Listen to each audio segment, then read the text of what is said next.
La Tribune Le Progrès, ce sont tout d'abord des femmes et des hommes au service de l'information locale. C'est tout d'abord une rédaction composée de 65 journalistes, des assistantes de rédaction et 350 correspondants locaux de presse. C'est également une régie publicitaire, un service des ventes et un service événementiel.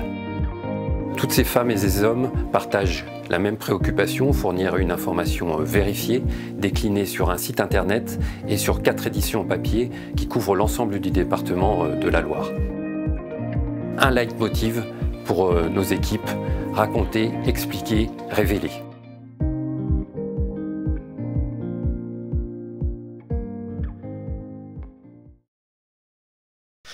Bien, Monsieur Massé, est-ce que, pour faire un lien avec les médias, estimez-vous que l'éducation des jeunes à l'information aujourd'hui est suffisante quand on sait l'importance des réseaux sociaux chez les jeunes? Ouais, je ne sais pas si elle est suffisante, mais en tout cas elle est cruciale. Je pense que je n'apprendrai rien à personne en disant qu'aujourd'hui on est submergé par un flux d'informations qui est croissant. Donc l'enjeu vis-à-vis des jeunes, c'est véritablement leur permettre d'avoir des clés pour décrypter, pour appréhender correctement l'information, savoir reconnaître une information vérifiée de celle qui ne l'est pas, et puis également faire la différence entre la fake news et puis l'info crédible. Alors justement, est-ce qu'il faut qu'un journal comme la Tribune Le Progrès s'applique davantage auprès des écoles, des collèges ou des lycées ? Je pense que c'est essentiel, on va le voir à travers le coup de cœur tout de suite, c'est essentiel de défendre les valeurs républicaines, défendre la responsabilité des citoyens, et ça s'apprend dès le plus jeune âge.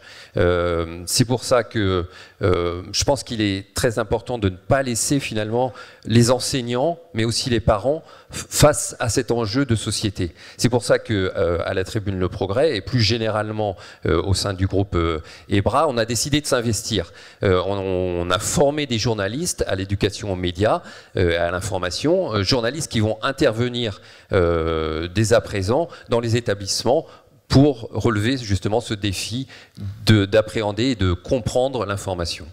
Alors, dans l'information, il y a la photo qui tient une place importante. D'ailleurs, bon, des photos, parfois, c'est plus qu'un article. Pouvez-vous nous parler en 2 mots des 14 000 photos là, des archives du Progrès qui se retrouvent aux archives municipales de Saint-Étienne ? Alors en fait c'est une coïncidence mais qui tombe bien. Durant des années, de 1970 à 1992, on stockait nos archives photos dans les archives municipales de la ville de Saint-Étienne. Et ces archives ont eu la bonne idée d'organiser une résidence d'une photographe qui va s'appuyer sur ce fonds, 14 000 photos du Progrès, pour justement aller dans les établissements scolaires, mais pas que. Il n'y aura pas que la jeunesse qui sera concernée, il y aura également tous les âges, justement pour s'appuyer, pour partir de ce fonds photographique et éduquer la jeunesse aux médias et à l'information en essayant de leur expliquer comment on prend une photo, qu'est-ce qu'elle veut dire, quel message on passe à travers cette photo. Voilà, c'est une photographe qui s'appelle Kedia Sadoun et puis qui va intervenir là à partir du mois d'octobre et jusqu'au mois d'avril sur toute la métropole stéphanoise. Très bien, bravo pour cette initiative en tout cas, et nous allons tout de suite découvrir, si vous voulez bien, le lauréat de cette catégorie coup de cœur. Dans la catégorie coup de cœur, c'est donc les conseils municipaux des enfants de Montbrison qui est lauréat. Je vous invite à monter sur scène, Catherine Doublet.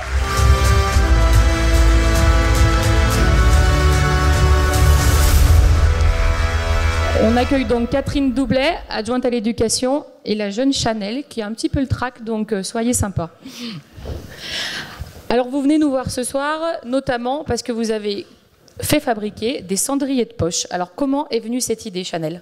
Alors le conseil municipal des enfants de Montbrison, c'est 30 enfants de CM1 et CM2 élus pour 2 ans. Notre groupe a travaillé sur le projet des cendriers de poche. En 2022, lors d'une matinée de ramassage des déchets organisée par un autre groupe du CME, nous avons constaté que le déchet le plus important en nombre était le mégot de cigarette. Il y en avait de partout. Nous avons décidé de travailler sur ce sujet. Alors, vous avez travaillé là-dessus, vous avez fait concrètement des cendriers et des flyers. Alors, pourquoi vous avez fait ce choix-là? Vous vous êtes dit trop de mégots quand vous avez ramassé, et vous avez dit il faut quand même rappeler aux fumeurs qu'il ne faut pas laisser traîner ça? Oui, un peu, oui. Remonte un petit peu ton micro. Alors, il y avait un flyer. Sur ce flyer, qu'est-ce qui était inscrit? Les noms de mégots, combien il y en avait, enfin... Oui, je peux faire un petit coup de main. Le flyer, c'était pour parler de l'impact environnemental. En fait, ils ont d'abord fait des recherches sur ce sujet-là. Et du coup, l'impact environnemental des mégots, tu peux peut-être nous en parler, Chanel? Oui. D'abord, comprendre l'impact environnemental. Chaque année, 20 000 à 25 000 tonnes de mégots sont jetés en France, soit l'équivalent de 2 tours Eiffel. Un seul mégot de cigarette peut polluer jusqu'à 500 litres d'eau. Et alors, vous êtes allé donner ces cendriers à qui et ces flyers à qui? Aux habitants de Montbrison. D'accord. Au lycée et dans nos écoles aussi. D'accord, donc vous avez prêché la parole. Oui. Et comment les gens ont réagi alors quand ils ont... Ils ont trouvé ça comment? En fait, l'idée du cendrier de poche était très peu connue des fumeurs eux-mêmes. Puisque les enfants ont fait une enquête auprès des fumeurs pour comprendre pourquoi est-ce qu'ils jetaient leurs mégots par terre. Et effectivement, s'il n'y a pas de cendrier ou de poubelle à proximité, bien le geste facile, c'est ça, c'est jeter par terre. Et on leur a parlé du cendrier de poche et ils ont découvert l'idée. Donc, parlez-en autour de vous parce que c'est pas encore très connu. C'est pas très gros, ça se glisse dans la poche et ça suffit pour patienter jusqu'à la prochaine poubelle. Et Chanel, ils sont comment ces cendriers? Ils sont quelle couleur? Ils sont bleus avec le logo de Montbrison. Ok. Et ben en tout cas, on vous remercie. On va aller vous remettre votre trophée.